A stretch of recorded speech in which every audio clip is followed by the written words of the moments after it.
তৃতীয় ধাপে ৮৭ উপজেলায় ৩৮% ভোট কাস্ট হয়েছে, যা আরেকটু বাড়তে পারে, এমনটা জানিয়েছেন নির্বাচন কমিশনের বিদায়ী সচিব জাহাঙ্গীর আলম। বলেন, নিজ কাজে স্বচ্ছতার ঘাটতি ছিল না। নির্বাচন কমিশনে এক যৌথ ব্রিফিংয়ে বলেন সাবেক সচিব।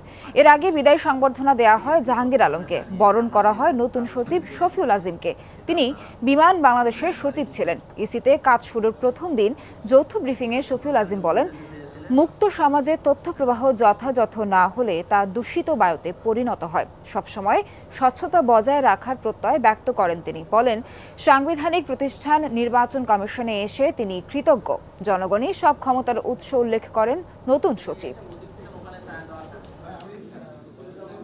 আমি এখানে সাংবিধানিক কাজ করে আবার যাচ্ছি সরকারের সেন্ট্রাল গভর্নমেন্ট, যেটাকে আমরা বলে থাকি। সুতরাং এর মধ্যে তৃপ্তি অতৃপ্তির বিষয় আমার ব্যক্তিগতভাবে কিছু নেই। যেখানেই সরকার পদায়িত করবে সেখানে আমরা কাজ করতে অভ্যস্ত। চ্যালেঞ্জ নেওয়াটাই এইটাই আমাদের ট্রেনিং।